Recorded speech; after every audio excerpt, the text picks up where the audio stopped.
Panibagong araw, panibagong pagkakataon. Ito nga pala yung bahay namin. Halos 9 years na rin kami nakatira dito. Noon, dalawa pala kami ni Mrs. Pero syempre, nagkaroon na kami ng pamilya at lumalaki na. 5 na kami ngayon. Ito yung araw-araw na motivation ko na malayo pa ako sa pangarap ko. Hindi ito yung buhay na gusto ko para sa kanila. Di ko masasabi na kawawa kami kasi nairaraos naman yung araw-araw. Pero syempre, hindi naman pwedeng ganun lang. Kaya araw-araw rin kami lumalaban ni Mrs. na balang araw baka sakaling pumihit ng onti yung kapalaran at magbago yung buhay namin. Maliban sa pagiging delivery rider, isa rin sa baraha ko ang pagbablog na baka sakaling makakubra tayo ng onti sa ginagawa nating to. Di ko naman hinahangad na maging sikat o lampasan ng kahit sino man. Ang akin lang mabigyan lang ako ng isang magandang pagkakataon at ako nang bahala magpalago nun. Kaya sa mga nag-aakala na may pera ako at mayaman ako, tignan nyo yung bahay namin, yan ang patunay. Tignan nyo kung mukha ba talagang may pera yan.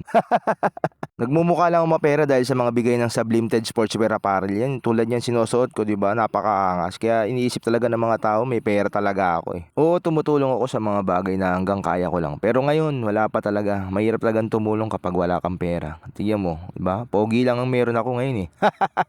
Okay, biyahe naman tayo ngayon. Halos alas 7 na rin ako lumabas para dumiskarte. Unang booking natin, McDonald's Piggy Bara dito sa May San Juan. Medyo nakakaramdam na rin kasi ako ng tumal pag doon ako sa pinakabalwarte. Kaya ngayon, ang ginagawa ko, puro strike anywhere. Kahit nga abutin na siya agwak eh, okay lang eh. At dahil biniwenes nga tayo sa tip at mga incentive, kahit pa paano nakaipon tayo ng cash, kaya binayaran tayo kagad ng 300. Chiching!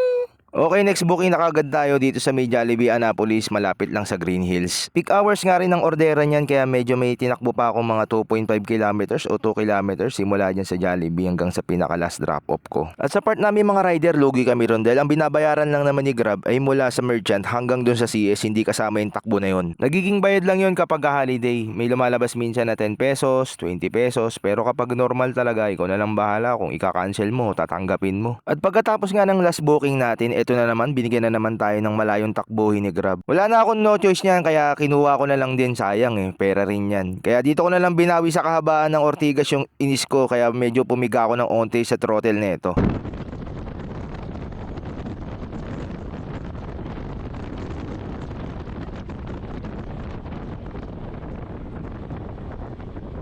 At fast forward na nga, nandito na tayo sa pinaka drop off. Epic fail kasi yung pag pick up ko dun sa Coco Ichibunya sa may galeria. Kala ko bukas yung camera, yung pala patay. Medyo chill lang naman yung pagbalik natin, hindi naman tayo nagmamadali. Sa pagdi-deliver ko talaga, ito yung pinaka gusto ko. Yung nakanote lagi na leave it to the lobby. Kasi chill and relax nga lang talaga. Walang ka pressure, talagang hindi ka magmamadali. Pero syempre kahit ganun pa man, maging maingat tayo, lalo na sa pag-iiwan ng mga pagkain sa lobby. Minsan kasi sa pagiging kampante natin, doon pa tayo nakakagawa ng pagkakamali. Kaya make sure natin yung pag-iiwanan natin kung tama ba talaga yung information at kung tama ba talaga yung pag-iiwanan na lugar. Kaya wala talagang madaling trabaho, kaya nga tinawag na trabaho kasi nakakapagod at iniimportan. At yun lang muna sa araw na to. Maraming salamat sa panonood at kita-kits sa next vlog. Sheesh! Namiss ko yun